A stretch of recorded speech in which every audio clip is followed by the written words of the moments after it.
Welcome to 5 True Singles. The story you're about to hear is from Wendi Mclendon-Covey and was recorded December 8th, 2013. The theme for the evening was Elephant in the Room, stories of ignoring, confronting, or being that thing no one wants to talk about.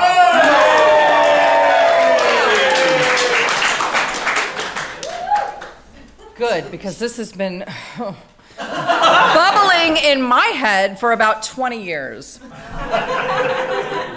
I hope you're not insulted by the word shitty, because I have to use it a lot when I tell this story. I used to work, in the 90s, I used to work at a shitty hotel near Disneyland. We can call the, yeah, I know, that's what I feel like doing myself. We could call this story the elephant in the Ramada Inn. I used to work retail, and I used to sell engagement rings. I worked in the jewelry business for a long time, and it sucked, and I had to get out. I just had to get out. And my best friend at the time said, oh, our hotel, we're expanding. We're trying to turn our hotel into a destination property. We need people in the sales department. You could be a secretary. I don't type. Well, it doesn't matter. Just say that you can. Okay. So, I ended up working at this shitty hotel in Anaheim, and it was a trucker hotel. It was 3 miles away from Disneyland, which, if you know that area, you might as well be in San Diego. It's so hard to get to it. So we had a sales department. It was maybe 1/3 of the size of this room, and I sat, I didn't even have a desk. I sat at an old nightstand. Okay? So I sat sideways at a nightstand and typed at a typewriter. And then if I had to do any writing, I turned this way and wrote at a wall unit. Okay? So I was never doing anything facing the right direction. However, we had a display table, a full banquet-sized display table on which sat a plastic swan. It got its own desk. I sat at a nightstand, but the plastic swan was to show that if you didn't have any money but still wanted an elegant wedding, we could fill the swan up with water, put it in the fridge for a couple of weeks, and you would have an ice sculpture at your crappy wedding, okay? So, again, a trucker hotel. On one side, we had an El Torito. On another side, we had like a rock breaking factory or something like that, where like rocks would go into this Ferris wheel looking thing and then gravel would come out. Okay, so it was very soothing. And we were bought by some gentleman who had not looked at the property first, and they thought, oh, hotel near Disneyland, that's going to make money. Oh, wait. Let's actually go there and see it. This is a shithole. Okay, what can we do? We're going to turn this into a destination property, and if we play our cards right, people are going to have weddings here. They're going to come from across country to stay at this destination property. Disneyland's just going to be a footnote compared to how gorgeous this property is going to be once we plant 4 palm trees, okay? So they launch on this very, very cut-rate refurbishment of the hotel, okay? They added a couple of plastic waterfalls, all right? Picture that. Plastic waterfalls, silk flowers as far as the eye can see. You got a plastic swan in the sales department. I don't know what else you need. And a 10-by-5 patch of grass near the pool where you could have a wedding.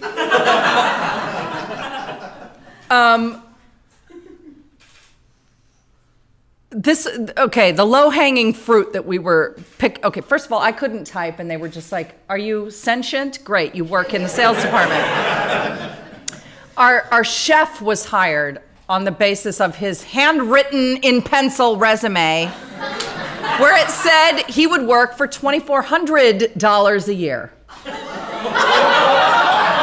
when he came in, he was like, oh, I meant 24,000. That's not a great chef. But what he lacked in teeth, he made up for in long gray fingernails. Okay. So, we had a general manager who was so sweet, he would believe anything that anyone told him, okay?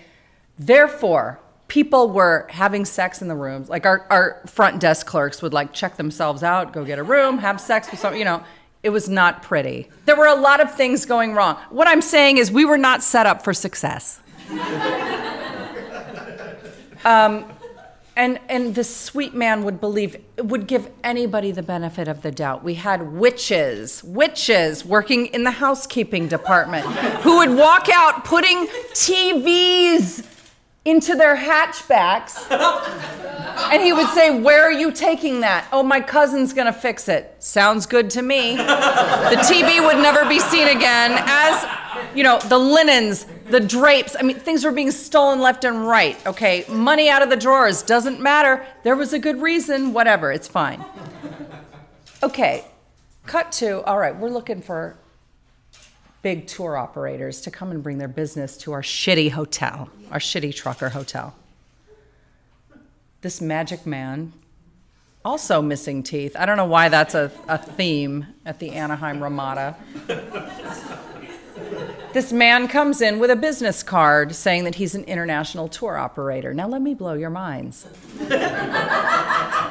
Did you know that you can go into any printer and have a business card printed up with things that you don't really do and hand it out to people, and they have to believe that you do that because your business card says it?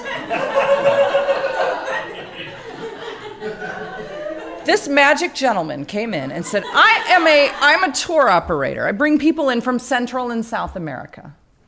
I know a lot of people, a lot of tour operators in those countries who want to come to Disneyland. Let me help you out here. I can guarantee you're going to get like 30 to 50 rooms booked at a pop.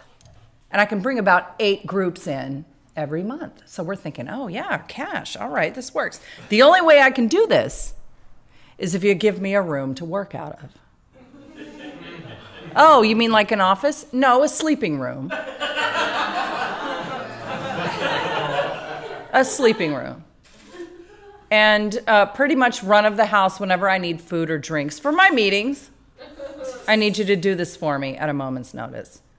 This sweet general manager of ours, that sounds good to me, let's do it. Great, I have a group I want to book next week. How will they be paying? Don't worry about it, they'll pay when they get here. Sounds good to us. Your business card is good enough to us. Here's a sleeping room. Please move in. Let's just say they were from Bolivia because... Okay, so we're preparing for a bunch of Bolivians to show up at the Anaheim Ramada to go to Disneyland, all right? And what they need are a bunch of box lunches. They're going to come in at the crack of dawn to the John Wayne Airport. They're going to need box lunches to go straight to Disneyland. So we've staffed the kitchen to get there at like 3 in the morning, make a bunch of box lunches, and get these people off to Disneyland. Okay. Well, what do you think happens? As per usual, with people coming in from out of the country, they get stuck at the Dallas airport on a visa problem. There's a bunch of angry Bolivians walking around the Dallas airport, not able to get to Disneyland. Well, what are we going to do with all those box lunches? Mr. Tour Operator with the business card says, you know what, I'll just take them. I'll get rid of them. I'll take that burden off your hands. Okay. That's weird, but all right. We got more Bolivians coming in a couple of days. What do you think happens to the next bunch of Bolivians? They're wandering around the Dallas airport with a visa problem, not getting to Disneyland, crying, probably openly throwing tantrums in Dallas. We still have a bunch of box lunches. What's going to happen? Oh, we'll take them. In the meantime, this guy with the business card is having room service every meal in his sleeping room office, and he's keeping all the dishes. We are running out of dishes in our coffee shop because this guy is keeping the dishes and silverware. We say to Jerry, I'm using real names. Jerry, this doesn't sound right. Well, look, no, I understand what's happening. You don't understand what's happening. It really is a visa issue. It's unfortunate that happened. Yes, we're losing money left and right. But I have faith that this is going to materialize. Okay, whatever. Well, in the meantime, the Anaheim Convention Center gets wind of this, and they start calling us for daily updates of why is this homeless man bilking you guys? And why are you letting this happen? What is happening with the Bolivians? What do we say? We understand that this is all bullshit, but we can't say anything. Okay, so weeks go by, and we're making these box lunches for Bolivians that are never going to get to Disneyland. And finally, they start including Shasta in the box lunches. And this guy storms in the lobby. He comes in and throws a fit. You gave me Shasta. You're giving us off-brand sodas because I am a Mexican. You people are racist. The next time I have Bolivians coming in, there better be Pepsis in these box lunches. In all seriousness, now this goes on for at least a month. We are embarrassed. We're getting phone calls from other hotels. Word travels fast. Everybody's very competitive. It's near Disneyland, whatever. The world of hospitality, it's not so hospitable behind the scenes. They're like, why? When are you going to kick this guy out? We've got to know. We want to be there when it happens. Meantime, he's like coming in, scheduling training sessions. Oh, I want a training session and I want all this. Here's where the story gets weird. This man with a business card says, I need this certain room set up. We had a couple of bonus rooms in our shitty hotel for parties and shotgun weddings, things of that nature. We need you to set it up for a training session. We're having a very important training session tonight. Okay. One of the waitresses goes in to see how things are going, opens the door. What do you think she sees? A group of Down syndrome kids wearing party hats, hitting a piñata.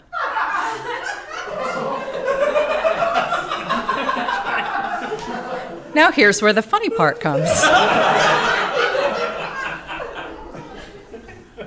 This magic gentleman comes up and says, yeah, these are my rookies. These are my rookie tour operators.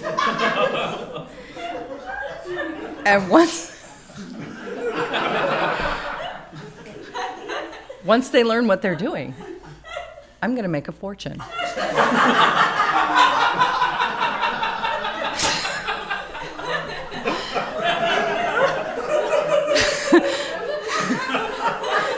So the waitress shuts the door, comes back the next day, tells us what happened. Okay, clearly we are being scammed. This is a homeless man living in our hotel, and we're letting him keep our dishes, and he's eating our food, and no one is saying anything about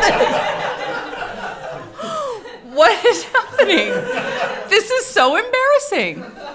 Okay, so finally the owners of the hotel who bought this property sight unseen and who said, this is crazy. Someone needs to kick this guy out. Okay, they got the police, and the police got involved. And we got this guy out, and he was like, well, you're kicking me out of my home. This was a big shock to our general manager, who continued to stay on and do things like put a shark tank behind the front desk of this trucker hotel, put 2 sharks in the tank that were way too big for the tank, and so they had skinned noses from like trying to turn, and every day it was like, oh, bring the kids in, we're gonna feed the sharks. It was terrifying for everyone. Everyone was crying. They would run out screaming. But, yes, he planted some palm trees, and so when you looked out your window, you would see not just the El Torito sign, but the El Torito sign and a palm tree.